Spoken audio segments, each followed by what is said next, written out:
Welcome to the EC online seminar or Game Changers online seminars.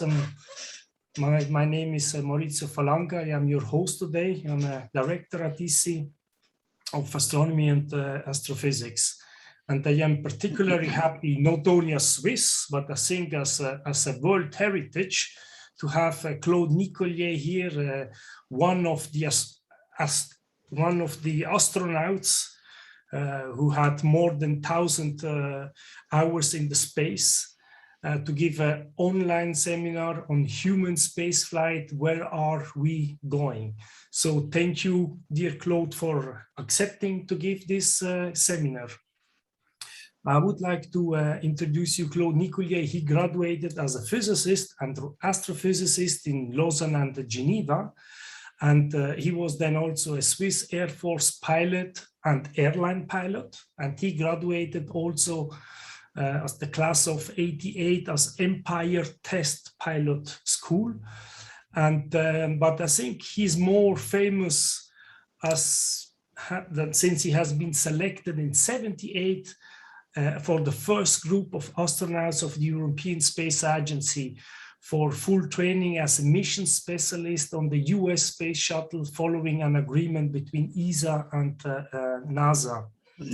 He served as a crew member on 4 shuttle missions between '92 and '99, including 2 on-orbit interventions on the Hubble Space Telescopes. I think we are all grateful that the Hubble Space Telescopes works or is operating also thanks of your contribution. So he spent a total of more than 1,000 hours in space during these 4 missions. And currently he's a member of the Space Innovation in Switzerland and honorary professor at the Swiss Federal Institute of Technology in Lausanne. And of course, he's also serving in a lot of committees, also helping the Federal Commission for Space Affairs and Policies and for the Swiss Confederation. I would also like to thank for this seminar the Swiss Academy of Sciences for having advertising your talk. I mean, we are very proud of our Swiss astronauts, and of course not only. So I thank also the Swiss Academy of Sciences. And I will not spend more words, but rather listening to you. So thank you, dear Claude, for giving this talk. Just for all the people attending now this seminar, at the end, you have the possibility to ask questions, rather by raising your hands, and then we will unmute you to ask the questions, or by writing the questions in the chat. So, Claude, the screen, it's yours. Okay, thank you very much. Mauricio, do you hear me well? Yes, very well. Okay. Yes.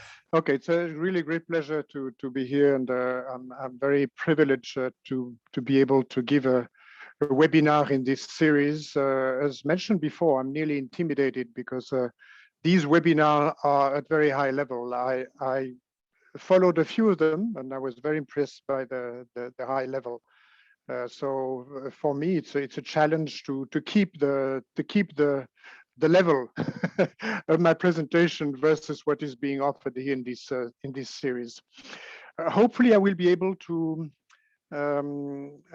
help bring together the scientists and the fans of human spaceflight, because human spaceflight has not been always very much appreciated by scientists. It costs a lot of money, obviously.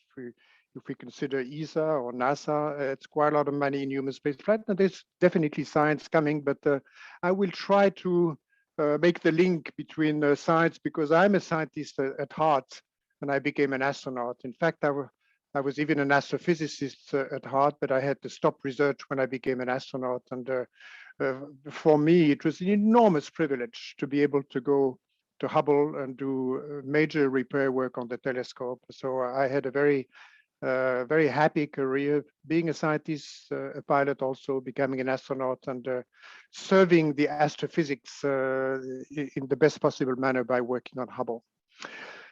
Anyway, let's go. Now on the title page, I say, where are we going in human spaceflight? Of course, this is kind of an extreme destination. We'll see whether we ever get there. It's not going to be next year or in the next decade, but maybe someday we'll go to faraway places in the solar system. Okay, let me see. Okay, a brief outline. I'll talk about ESA and human spaceflight, ISS and scientific research in low Earth orbit. Then new crew access to the International Space Station, Axiom, which is an American company, and other private space stations, the rise of China, and the ambitions of India, back to the moon, then to Mars with a question mark. There's no question mark about the moon because we are going there, but Mars is still a question mark, although NASA has a clear intention to go there, and other nations as well.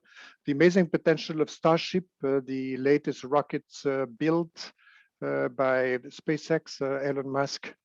I'll talk about space tourism very briefly, or flight of private astronaut. The name private astronaut is preferred by the people who go there without being professional astronauts, but sometimes they are named space tourists. A lot of discussion about that point.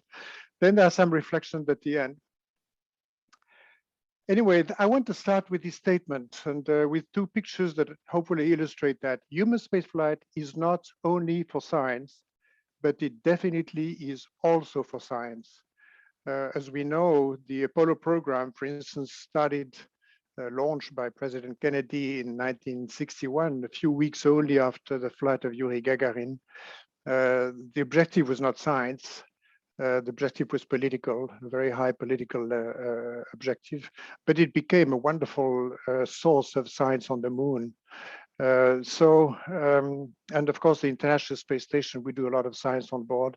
From the shuttle, quite a lot of science was done also. And I show on this page on the left-hand side, servicing mission 1 of the Hubble Space Telescope. I was happy to be part of it.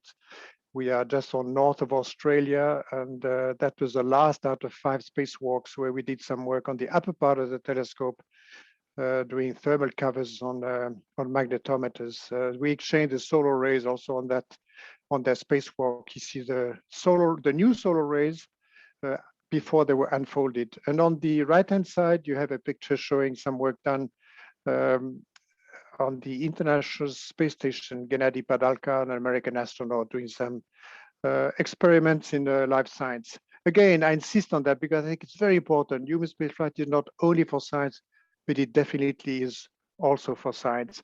Now I have something very brief. I found that document, which is quite interesting. It's NASA Space Goals, was written in this early 70s at the end of the Apollo program.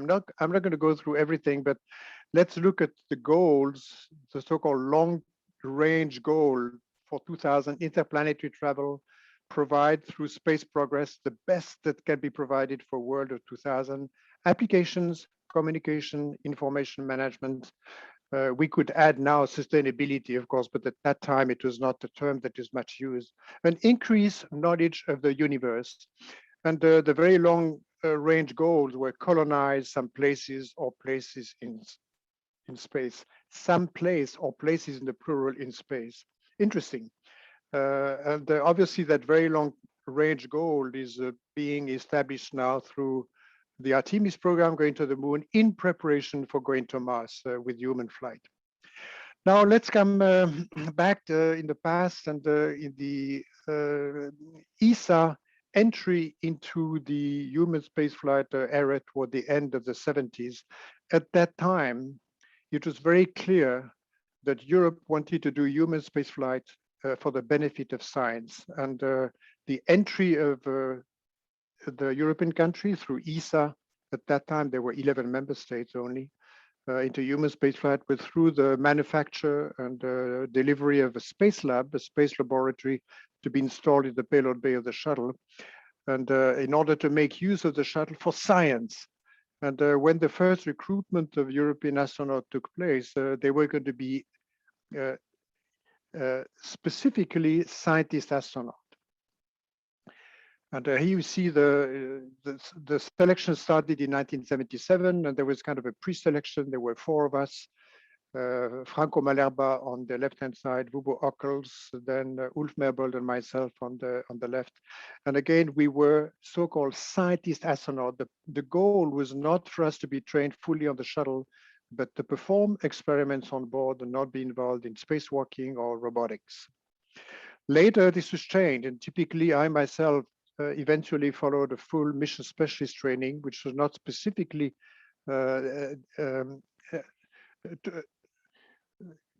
made in order to perform scientific experiment on board, but more do system management on board the shuttle, spacewalks, and robotics. And that was the selection of the final selection, excuse me, of the three who were retained, Ulf Merbold, Wubo Ockels, and myself. And again, from an ESA point of view, we were scientist astronauts. From a NASA point of view, we were going to be so-called payload specialists. And Ockels and myself were sent to Houston in 1980, and Ockels came back to Europe after a couple of years, but I stayed in Houston to do a full training as a mission specialist following an agreement between ESA and NASA. Ulf Merbold was the first European who flew on board the shuttle as a payload specialist, but again, with the whole nobility of the task, he performed a lot of work on Spacelab, which is a joint ESA-NASA science mission utilizing the space laboratory developed in Europe and delivered to NASA. And on this picture, you see Ulf Merbold. Owen Garrett in the middle was a NASA mission specialist on that mission. And you have another mission specialist and a payload specialist on the American side, Brian Lichtenberg, on the left-hand side. That's inside the Spacelab module. Now, the ESA Astronaut Corps was consolidated in the year 2000 with several astronauts who were national astronauts from various countries. The idea was to have a ESA Astronaut Corps and no longer have individual member states of ESA having their own astronaut corps. So suddenly there was quite a large number of astronauts. In fact, the background was very varied, engineers and scientists and pilots. Although for the very first selection that I talked about before, the requirement was really to be a scientist to do science on board a spaceship, the Space Shuttle, and in particular on board Spacelab. Now, the last selection was in 2009, and 6 were selected, and the 7th was added a few years later in 2015, Matthias Maurer, who is waiting for his first flight that should start in a few days. But these are very, very bright, very brilliant individuals, and I've been really impressed with the very high performance and ability that all of these individuals have shown on their missions. And it's going to be the same for Matthias Maurer. In a few days from now, he will stay again 6 months on board ISS. I have here some pictures showing the work of our colleagues, including spacewalk by Alexander Gerst on the upper right and Samantha Cristoforetti in the cupola of ISS in the lower right. And Superman, Luca Parmitano in the lower left, and one of our astronauts in the spacesuit for going up in space on board the Soyuz spacecraft in the upper left. And as you probably know, there's a new selection of astronauts taking place at ESA now. There were 22,000 applicants at the beginning of the year, and the ones who were chosen out of these numerous applications, and it's going to be of the order of 1,000 to 1,500, will undergo psychological training and cognitive test and knowledge test in Hamburg, and will continue their selection until a final group of 3 up to 6 professional astronauts will be chosen at the end of 2022, plus a few so-called reserve astronauts, maybe up to 20 reserve astronauts, who will fulfill all the qualifications but cannot be retained to ESA at the end of 2022 as professional career astronaut because there would be too many. But all of these reserve astronauts will be capable of being upgraded at some point later to a career astronaut position. Okay, I'm going to come back very briefly to my career, but only very briefly, because my idea was to talk more about the current and the future program. But as mentioned by Mauricio in the short biography, I flew 4 shuttle missions, and you have the logos of these missions here.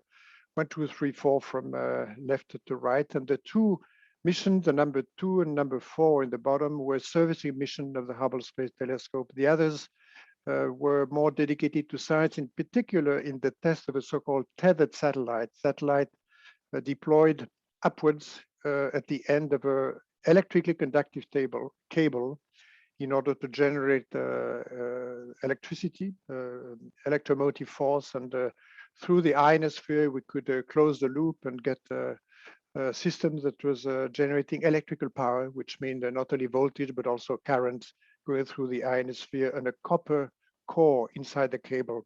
Anyway, these were interesting missions, but the one that I will talk about more now in the next few minutes are the Hubble servicing mission, the two in the bottom. On the first one, as you know, we had to correct the problem with the primary mirror that was slightly too flat. We had a spherical aberration.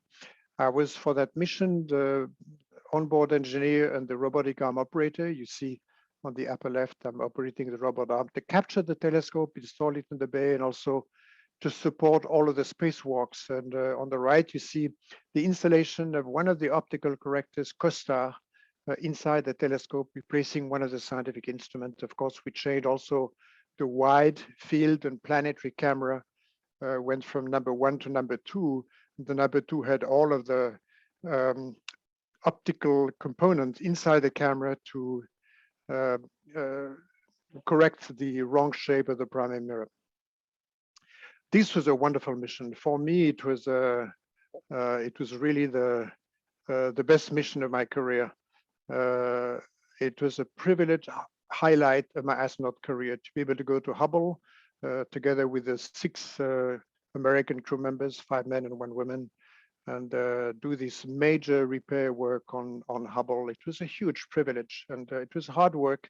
It was a lot of responsibility, but it was a privilege. I love this picture. We are above Australia at 600 kilometers altitude. You see the south of Australia with Adelaide, and one of the spacewalking crew members, Story Musgrave, is at the end of the robot arm with the tools, and the other one is in the payload bay, Jeff Hoffman. It's such a beautiful view. You have in the background Antarctica and some clouds and the completely black sky. I have to say I have emotion when I see this picture. This reminds me of a beautiful time up there to do a very significant work on a real jewel in space, a jewel for astrophysicists, the Hubble Space Telescope. You can see here the happiness of the crew following the success of this intervention on Hubble. We had full success. At the time this picture was taken, we still didn't know whether optical correction was proper, but we got to know this a few weeks later after we detached Hubble, and it was pointed to stars and to galaxies, and we saw that the optics was perfectly fixed. I was privileged to be invited to go back to Hubble 6 years later. At the end of '99, we had this time problem with gyroscopes, and we had to change the main computer of Hubble, the 6 gyroscopes, and 1 fine guidance sensor. That's the second spacewalk that I was part of. I'm here at the end of the robotic arm installing a new fine guidance sensor number 2. The one that was defective was located temporarily on the side of the fuselage. And we released Hubble on Christmas Day, 1999. It's always an emotional moment when we release Hubble after doing, on one hand, about a 1-year training to fix it, and then working on it for a few days in space. And we had a really personal relationship with this wonderful instrument. And letting it go is like letting some of your family members at the station when they leave with the train, and you stay you stay on the ramp. We were a little sad, but at the same time happy to have been able to fix it.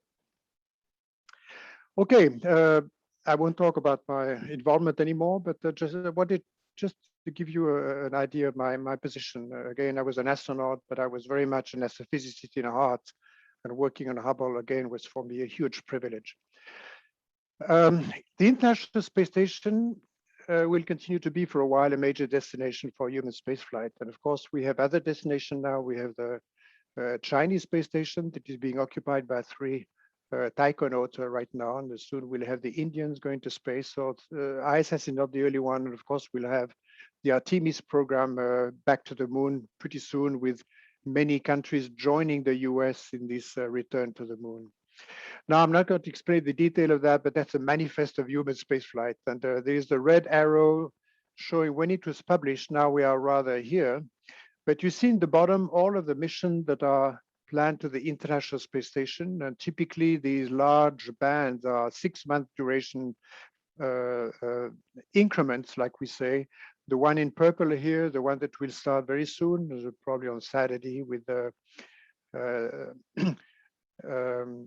Matthias Maurer, the German astronaut from ESA, and 3 Americans for 6 months. Now, this is a test of the star liner of Boeing. It will not take place at that time, but they thought they could test it at that time. And you see all the future missions in the International Space Station always, or nearly always, with long stays of about 6 months. Now, inside ISS is not like this. This is, of course, taken out of 2001: A Space Odyssey, very clean, beautiful. But ESS is not like this. It's more like that. But it's a very productive lab for various fields of science in biology, in physiology, in material science, in fluid physics. But basically, astronauts on board the station, in the past there were 6, now there are 7, and sometimes there are more when there is another vehicle joining an existing increment, like will be the case in a few days. Before the return of the 7 crew members who are now on board the station, there will be the arrival of the next 7. So there will be 14 for a while in the station, then 7 again after the departure of the current crew. But anyway, it's science. The maintenance of the station takes a lot of time, logistics support, like doing robotic work in order to grapple arriving resupply vehicle from various sources, communication, education, media event, a lot of pictures and a friendly smile. I show you now a few pictures that were taken recently during Expedition 65 with Thomas Pesquet on board and one Japanese, Aki Oshide, and 2 Americans. And just to show you briefly what kind of science is being done on board, I won't go into the detail, but that's Thomas Pesquet with a deck-click experiment studying supercritical fluids in weightlessness. This is Aki Oshide from Japan working on a DNA sequencing experiment. This is Megan, an American astronaut, and Aki working on the oxygen generator assembly. Oxygen, as you know, is generated on board ISS by electrolysis of water that is brought with the resupply vehicles, but sometimes you need to do maintenance of the oxygen generator. And you see, they always are smiling. These crews on ISS are wonderful people. In fact, this is very much in the spirit of human spaceflight, where you have a lot of respect and trust within the crew on board the spaceship, but also respect and trust vis-a-vis the ground team. And that chili peppers that have been grown on board the station, that's very useful because to try to figure out how to grow plants in weightlessness, and someday it's going to be done on Mars with 1/3 G, and maybe on the moon somehow with 1/6 G. But these are really valuable experiments for science on one hand, but also in preparation for the future human flight in the solar system. And these chili peppers, I've learned this from Twitter recently, have been eaten by the crew. So they have not only grown these chili peppers, but they have consumed them. Now that's another work that was done on station, and a very, very, very valuable for science. It's the alpha magnetic spectrometer cooling system repair by Luca Parmitano, an ESA astronaut of Italian nationality, and Drew Morgan from NASA, on a few spacewalks that they did at the end of 2019 and beginning of 2020. You see the alpha magnetic spectrometer here on the starboard truss, and that's Luca Parmitano being carried by the robot arm operator to the proper place to do the work. This was quite difficult work done by these 2 astronauts. They had a lot of training for it. It was tough. And for me, the spirit of this repair was very much similar to the spirit of the Hubble Space Telescope repair missions, because it was a very, very, very important work for science. And the science being done by Hubble, as we know, is at very high level, and the one by AMS is also at very high level. So I said to Luca, well, you know, I felt very much like you when you were doing this work, because the spirit was very similar to when we were working on Hubble. Okay, I'll say a few words now about the new crew access to the International Space Station provided by SpaceX. And this is something that was that NASA wanted since quite a while. In fact, I would say just about 10 to 15 years ago, they decided that being an exploration agency, the transportation of a crews and of cargo from the surface of the Earth to the International Space Station was not their job, but they wanted to give this job to commercial companies. And it started with a cargo that has been carried from the US soil to the International Space Station, but also from Japan and from Europe, in fact, with the ATV of ESA. So this has been done since quite a while with private companies, but after the end of the shuttle operation in 2011, NASA decided that these commercial companies were also going to provide transportation of crews from US soil to the International Space Station.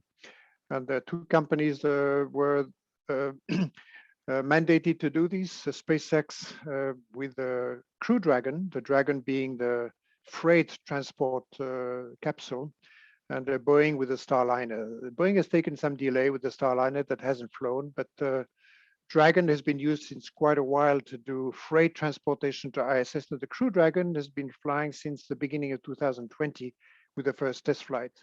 And SpaceX had developed on one hand the rockets, the Falcon 9 rockets. It's Falcon 9 because it has 9 rocket engine in the bottom of the first stage. It has 1 in the bottom of the second stage here. And one new feature of Falcon 9 is that the first stage is recovered when it separates from the second stage after a couple of minutes flight, ascent to orbit.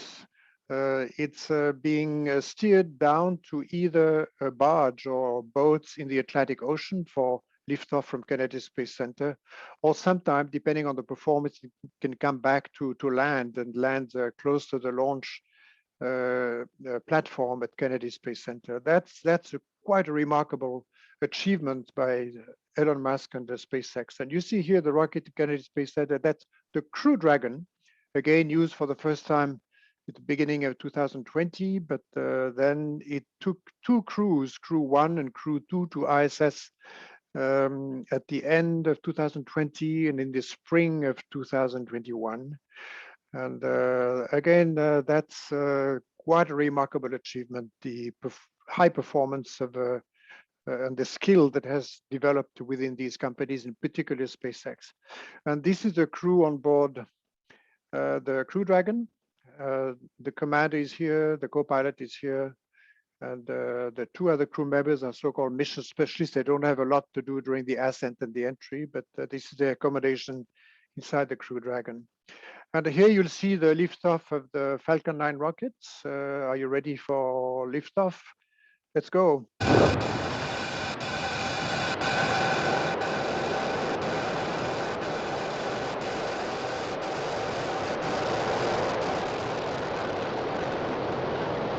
Okay, the rocket didn't stop, it continues, but the video stopped. But again, as I mentioned before, about 2 to 3 minutes after liftoff, you have separation of the second stage from the first one, and then you have the first stage that is being recovered, and you'll see the second stage arriving now on a barge in the Atlantic Ocean. This is done for all Falcon 9 launches, whether they are from Kennedy Space Center or from Vandenberg, sometimes for other payloads, for satellite to be launched on near polar orbit. The launch is from Vandenberg in California, but there's always, with a very high probability rate, the recovery of the first stage. And you'll see here the short video showing the first stage arriving on that barge in the Atlantic Ocean. This is quite a remarkable performance from an engineering point of view.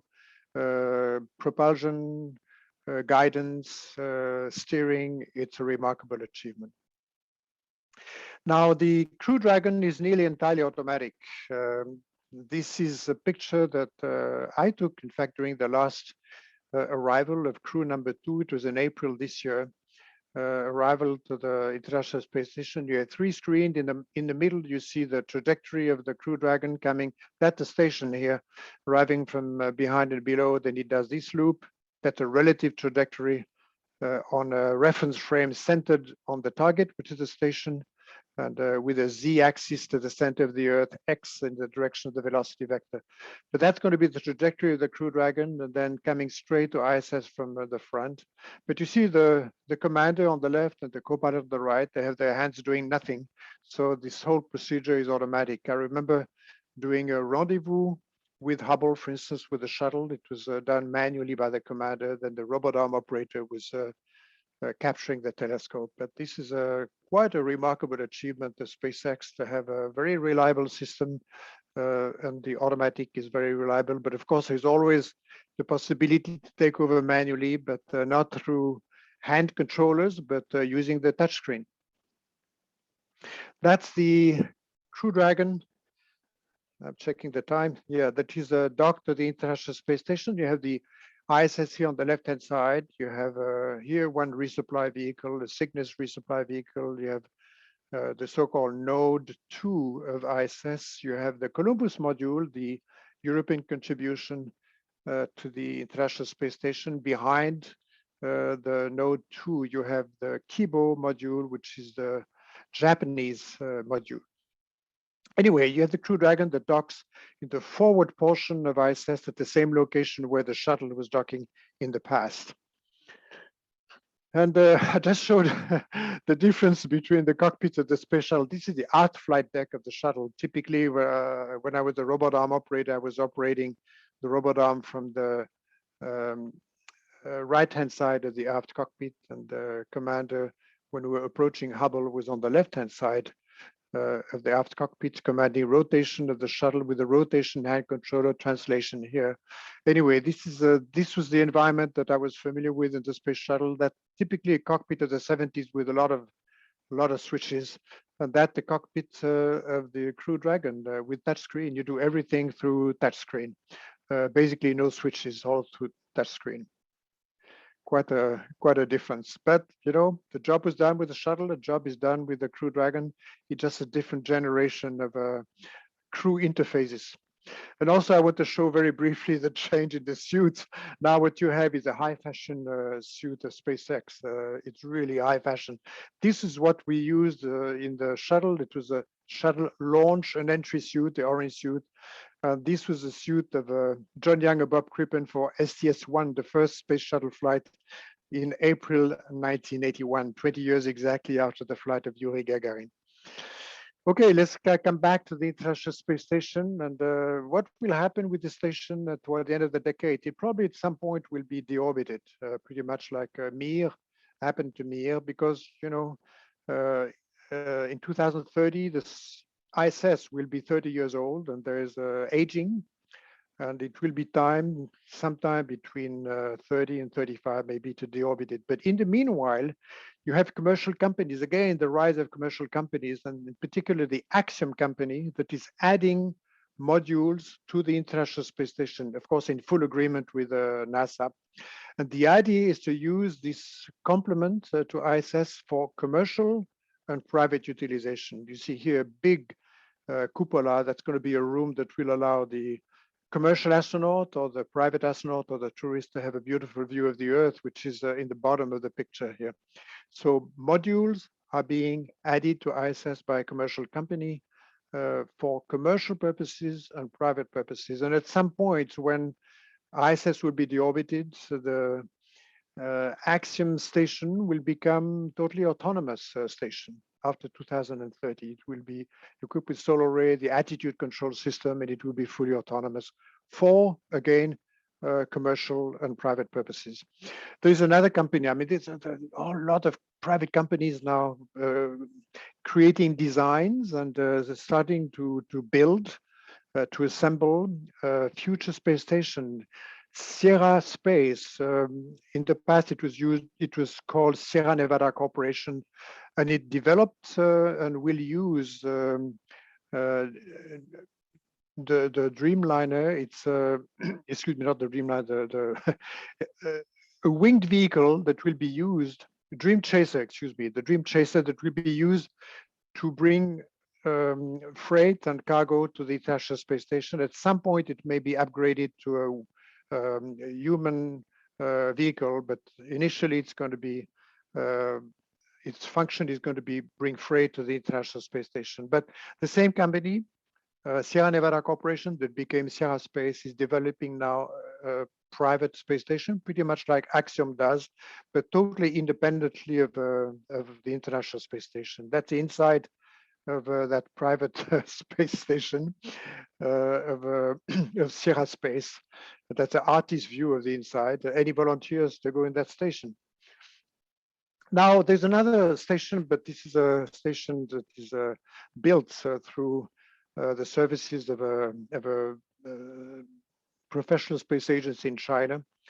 You have Tiangong, the new Chinese space station. We had Tiangong 1 and Tiangong 2 in the past, which were not permanently inhabited, and they've been deorbited in the meanwhile. But since a few months, the Chinese have started to assemble a new large space station of the size of ISS. Pretty much the same geometry. You have the central module here, and instead of the large truss with the solar arrays, not habited for ISS, you have inhabited modules here, linking the center of the station to the location of the large solar arrays. What is interesting also for scientists is that you have an optical telescope of the Hubble class that will be flying formation with the Tiangong space station, that it will be possible to do servicing of that telescope or improvement much more easily than has been the case for Hubble with the Space Shuttle, because it's going to be always in the vicinity of the Tiangong space station. That's a view of the Tiangong space station. It's not fully assembled now, but it's partly assembled, but at least the core module is there, and some solar arrays also. And you see here the inside of this Chinese space station, where you have 3 taikonauts at this time. So that's quite an achievement by the Chinese. They use the Long March rocket in order to launch the various elements, or also to bring the crews on a regular basis to this space station, which it looks like the intention is to have it permanently inhabited by at least 3 crew members.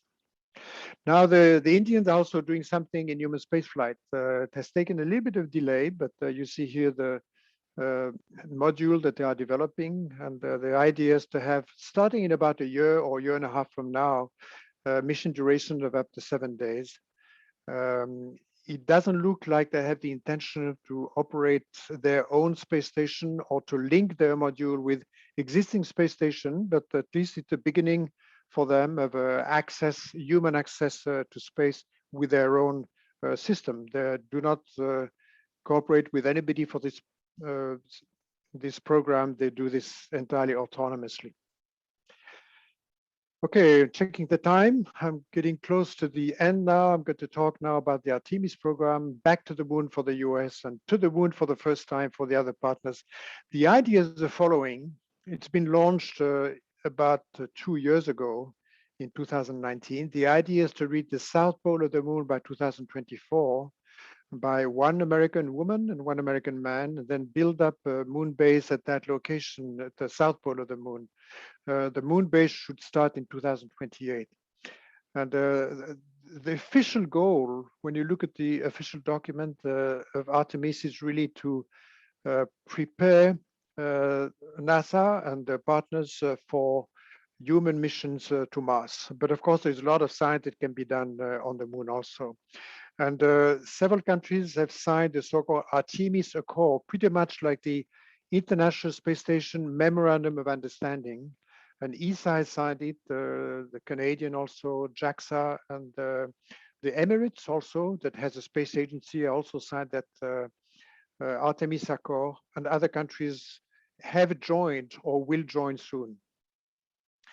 And of course, there's the development of a big rocket. You need a big rocket for this, pretty much Saturn V type, and that's the SLS Space Launch System. And the capsule that will be used to carry 4 people at a time to the moon, or let's say initially to the gateway, I'll talk about it in a minute, is a Orion capsule that you see here. And the service module of that capsule is has been developed, is built and delivered to NASA. But that's an ESA contribution to the Orion vehicle. Of course, this is the artist's view of Orion in orbit around the moon.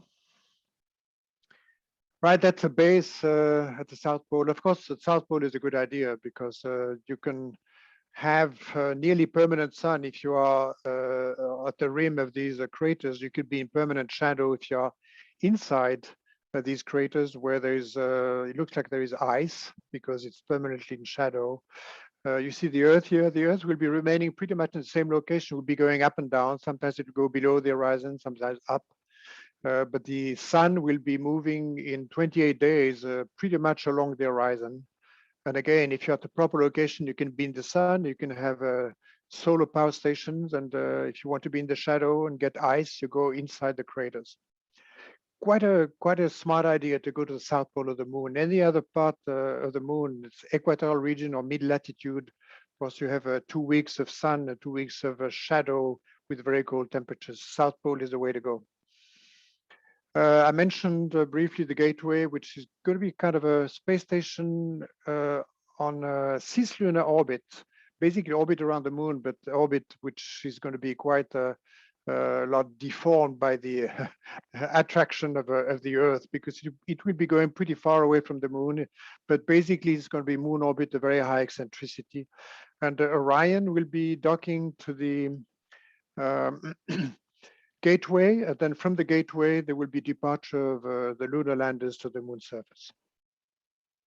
By the way, there are agreements between NASA and ESA to fly ESA astronauts to the Gateway, 3 ESA astronauts to the Gateway before the end of this decade.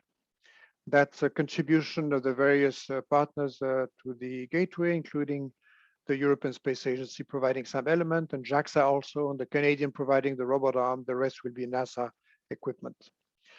Now, as I mentioned, the idea is to go someday to Mars, and you see here a Toyota vehicle provided by JAXA rolling on the surface of the red planet. Now, what I wanted to talk about briefly is Starship, this new rocket that is being developed by SpaceX, totally independently of a mandate by NASA. As mentioned, the Falcon 9 rocket and the Dragon and the Crew Dragon, the SpaceX were required by NASA to carry freight and people to the International Space Station, but the Starship is developed autonomously by Elon Musk and SpaceX.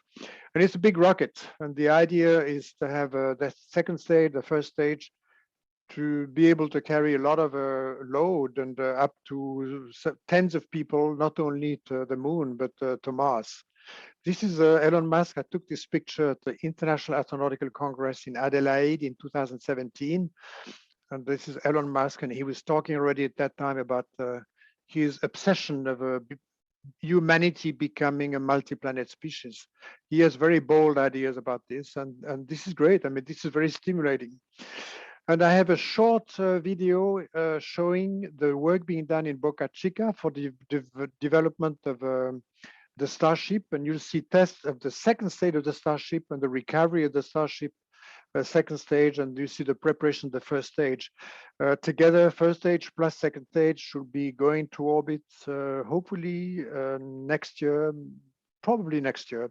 But there's a lot of work being done in preparation for this first orbital flight of this gigantic rocket, the Starship. So I'll run the video now. Boca Chica, South Texas. Second stage, the top of the second stage.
first stage.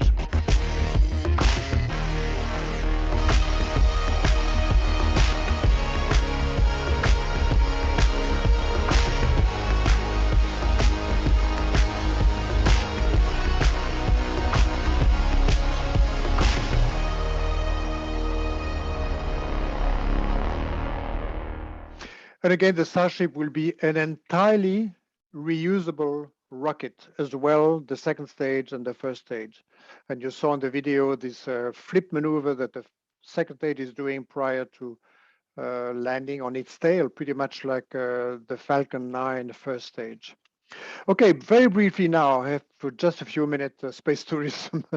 This is the first Virgin Galactic tourist or private astronaut crew, including Richard Branson himself here. These on the far left and far right, you have the pilots of the SpaceShipTwo. The other four were the first tourists on board SpaceShipTwo in July of this year. And here you see the SpaceShipTwo firing the rocket to climb to an altitude of about 90 kilometers, not quite the Kármán line at 100 kilometers. Then it comes down and lands on the runway. So it's a very short time in space and just a few minutes of weightlessness, a beautiful view of the Earth, but it's really short. Now, Blue Origin with a New Shepard, which is a rocket powered by cryogenic engine. So it's oxygen, hydrogen. So it's producing basically water vapor and thrust. And on the top, you have a little capsule that when the rocket on the vertical, when it reaches about 80 kilometers, shut down the engine. And with the inertia, the capsule is continuing its flight upwards to a little above 100 kilometers. It goes beyond the Kármán line. Then it comes down with 4 or 6 people on board. With parachute to the ground. It's a relatively short flight, takes about 15 minutes or so, and gives you again a few minutes of weightlessness, a beautiful view of the Earth, but really, really short. So these are the two options for suborbital tourist flight. And this is the first mission success for Blue Origin. It is also in July 2021, a little bit after the flight of Virgin Galactic. A new era in human spaceflight, maybe, but not absolutely sure. And in fact, there is also a possibility for tourists, even autonomously, to go to orbit. And the mission Inspiration 4, using the Crew Dragon of SpaceX that I talked about before already, has been used to carry 4 tourists. There was no professional astronaut on board, but 4 tourists to a 3-day flight without docking to the ISS. That's a few weeks ago they went, and here they are in space, being quite happy, as you can see. So this is the other form of tourism, not only the suborbital tourism, the future, which I'm not absolutely convinced it will be a huge success, and also the orbital tourism like Inspiration 4. Okay, I'm at the end. I just have some reflection that I would like to share with you. I believe that human spaceflight is here to stay. It has a huge inspiration potential for many. It offers clear opportunities to serve valuable science. It brings people and nations together. That's a huge, huge plus of human spaceflight. There's a lot of good science that can be done on the moon and from the moon. I support the human Mars exploration, not the Mars colonization. And I think the idea to be able to try to prove at some point with explorers that we can live a long time on the surface of another celestial body, that's going to be a plus for humanity, just to prove that. The science can be done by robots and by helicopters and rovers and orbiters. And of course, some of it will be done by humans. But this idea to try to prove we can live a long time on another celestial body, and it's not sure that the answer is yes, but we have to verify this with the Mars human exploration. And as for space tourism, I think as long as it doesn't become a mass tourism, I think it's okay. The companies like SpaceX have to do a lot of technical development that serve also the purpose of space exploration done by agencies. And orbital tourism, I think, has a bright future. Suborbital, I'm not absolutely sure. And very important, I put this in orange color, the flight of the crew number 3 to the International Space Station using the Crew Dragon has been delayed. It had to start last Sunday. It was delayed to Wednesday. because of weather problem. And looks like one of the crew members, one of the four here, it's not revealed who, has a minor medical problem. So they decided to delay to Saturday at the earliest. But, you know, these are brave people. They're very good people. They're smiling.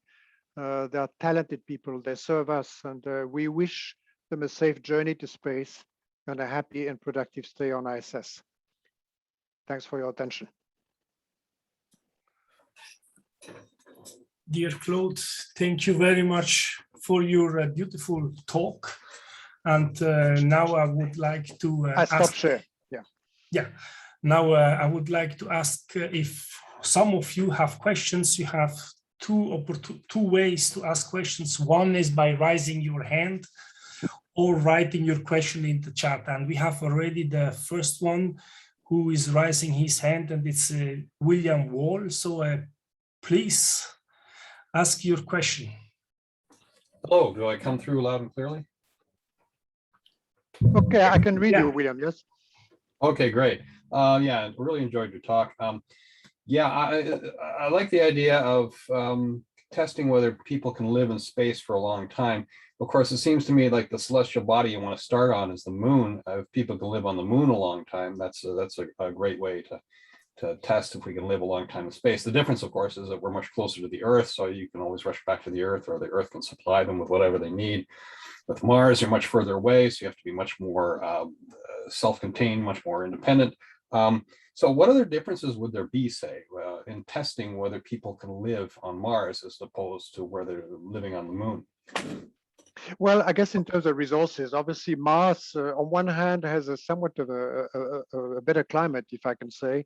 It rotates on itself in about 1 day, for 24 hours, not exactly one sol. It has an atmosphere, although it's thin atmosphere, but it has a lot of potential oxygen, because CO2 you can split in C and O2. You probably have ice also. This proven on Mars. On the moon, it looks like it's proven also on some craters in the North and South Pole, but we still need to verify that. I know that Mars is further away from the sun than the Earth and the moon, so it's a little bit of a colder environment. But the fact that it has an atmosphere is a huge plus. It's a more interesting celestial body also, and I think for humans it will be a plus to live on Mars versus to live on the moon. Although obviously the distance is an obstacle, and the communication being delayed between 5 and 20 minutes is definitely an obstacle. Right. Thank you. We start with the moon, then we go to Mars. I think it's good to have both. Yeah. So the next question is from Lev Zaloni. Please, Lev, you can ask your question.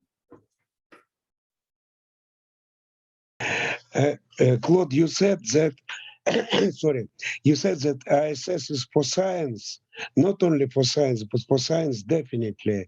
Do you think that EC should devote more attention to the results obtained at ISS?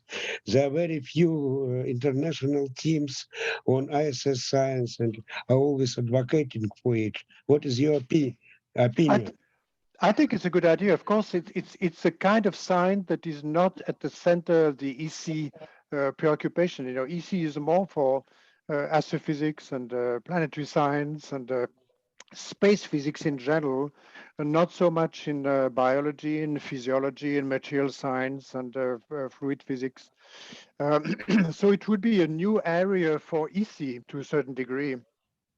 But of course, if a small group could be created to exploit better the science results done on ISS in the field that I mentioned, obviously this would be a very good thing. Thank you. So we have still one raised hand, and then I will also read some questions in the chat.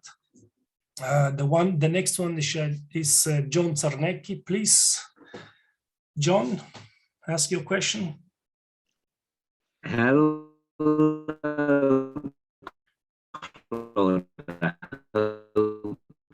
You can hear me. I once followed your active people who answered the advert in 1977, and I made it to the last 25 from the UK, but got kicked out at that point. But I always followed your activities after then. My question is about space tourism. So far, quite successful, but one of these days, that it's almost inevitable, isn't it, that there will be a problem, there will be an accident. Yes. And because this is still a dangerous activity, what is that going to do to space tourism? Will it kill it? What's your view? Well, it's obviously going to be a big hit, and it's like in aviation, accidents occur. And in space tourism, if we continue doing it, there's a probability of 100% that there will be, at some point, there will be an accident and people will be injured or will die. I think this has to be handled properly through the legal aspect of there has to be a clear contract that there could be an accident, and if there's an accident, there's a compensation for the family or the people close to the person who has lost his or her life. People have to be very aware that it still is dangerous business, no doubt about that. There's some ambitious missions that are planned for tourism, including going around the moon. There's a Japanese entrepreneur who has asked Elon Musk and SpaceX to take him on a flight with a Starship around the moon and back without landing, obviously. And that may be relatively soon, like in about 2 or 3 years from now, one of the first flights to the moon. The fact that it will be nearly a first mean that the risk will be very high. It's just something that has to be made clear to the tourist, he or she, and handled through proper documentation and contracts. But they have to be made aware that the fact that it's dangerous business. Of course, flying an airline is not that dangerous business, but there are accidents sometimes, and this is clearly handled by the airlines.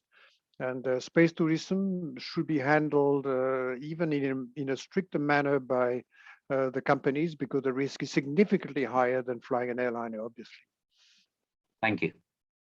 So we have now we have several questions in the chat and still one raised hand from Roger, but let's read one question, at least one from John Rummel.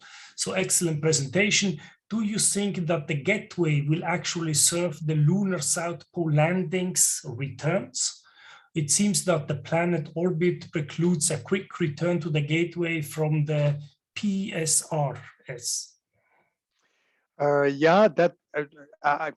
I've not been looking into this in detail, but it's true that the gateway with its orbit is not going to be an ideal intermediate point between the Earth and the South Pole.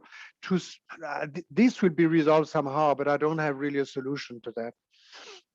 But I'm aware of the problem. Okay, one more question still in the chat. Well, there are so many questions. One very quick, how it feels to touch the Hubble Space Telescope. But the other one is then, how long do you think is the lifetime of the Hubble Space Telescope? Are there any more service mission planned? Would you go again like John Glean? Hans in Chile the question is from Hans Zinecker. Yeah, well, without the space shuttle, it's really hard to do any servicing on Hubble. So I don't think there have been some ideas of maybe using another vehicle like Orion and the spacewalk. But the problem is on every servicing mission of Hubble, we carried quite a lot of equipment. And on these small capsules, you could do spacewalk and with a screwdriver or power tool, but you cannot carry much equipment. So I think the days of Hubble are counted. There's no doubt it's becoming fragile. We have had a few hitches. I think we have now one again, such that it's in a standby mode. We have had one a few months ago already that was taken care of. It is one of the payload computer or instrument computer power supply. I think Hubble has for hopefully a few years, but I'm crossing my fingers. I hope a few more years, but I doubt that it will go to 2030. So there is still one question from Bonnet, Roger Bonnet, please. Roger, c'est un plaisir de savoir que tu es présent. Merci d'être venu. Non seulement je suis présent, mais je suis enchanté et très content de t'avoir entendu. Et je regrette que tu t'arrêtes maintenant de parler. J'entends. Aujourd'hui, à midi, So, j'ai entendu... please in English, Roger. Okay, I think he understands French also. But today on the TV, French TV, there was an interview of Thomas Pesquet talking with the French president. And the main message he wanted to bring to the people hearing him is that because he has been a long time in space, he has seen the climate, and you also have been for a long time in space. He sees that the climate of the Earth is changing, and you can see that from space. I can imagine a few elements of that, but did you yourself in your flights had any feeling about the change of the climate around the Earth? Yeah, I would say not to the same extent as the astronauts now do, for two reasons. On one hand, the shuttle missions were very short, and they were extremely busy. I know that Thomas has done a lot of observation of the Earth, has sent beautiful pictures and very interesting pictures. We did not have, in a way, that luxury because we had to work like mad people for typically 10 days on one hand. And on the other hand, that time in the 90s, the preoccupation on planet Earth were not what they are now. And of course, now we have the COP26 in Glasgow. So there's a very high sensitivity on sustainability and the health of planet Earth. And astronauts on board ISS expressed themselves clearly about this subject and take a lot of pictures. At my time, I remember we observed some vegetation fires, destruction of vegetation by fire in central Brazil on one hand, and on the east coast of Madagascar also. And we made observation, we took pictures, but I would say that the sensitivity to this subject was not what it is now. So yes, I did some observation and we had preoccupation of planet Earth, but it has been magnified a lot now. Thank you. So we still have actually several questions on our chat. Perhaps I will read one more, and from from Florian Grünewald. Do you think in our modern time the commercial development is beneficial for human space travel? If yes, should there be efforts to stimulate the market or combine the approaches? Yes, I think there's definitely a potential, and the market is being stimulated already now. I mean, there's a group at EPFL called Space for Impact, and they are doing just now, they just created a MOOC. I was part of that MOOC for the introduction to stimulate the investors on one hand and commercial companies, including small and medium companies, to invest in space and do their business in space. There's definitely a huge potential. Of course, space tourism is going to be one aspect, especially for the orbital tourism. The suborbital, I think will be limited interest, but orbital tourism will be huge. And commercial activities in space, the manufacture of materials, whether it's protein crystal growth, that's a classical subject, but it's very valuable for the pharmaceutical industry. It's going to happen, and promotion is taking place and will be increased, will be magnified the next few months and years, I'm sure. So perhaps one last question that I'm happy to read is, which I think it's also a nice way to finish the questions, even though we have much more in our chat. This is from Giuseppe Correale. What would be your suggestion or recommendation to the next generation of ESA astronauts? What are your Well, they have to have the passion. I think passion is a big thing. You must be obsessed with the idea of being productive and doing something useful in space. Of course, it's a lot of work, but I think once you have the passion and the interest for what you are doing, and not so much for doing something for yourself, but doing something for humanity, then you are ready to work a lot of hours and even getting tired, but through passion, you magnify your capability a lot, and you have always to have the idea of the goal. The goal is to serve humanity, to serve your agency, but serve humanity in general. So thank you once more, dear Claude, for this wonderful talk, and that you accepted to give the talk. And I think there are so many thank you on the chat that I am leaving to you to go through them.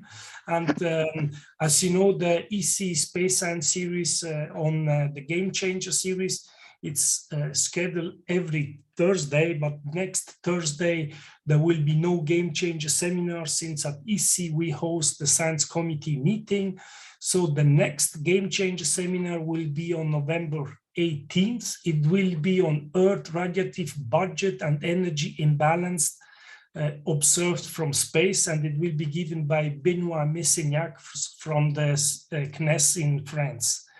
So, and I think here I will stop this webinar, and Claude, thank you once more, and hope to see you soon in Bern or anyway, somewhere around in Switzerland.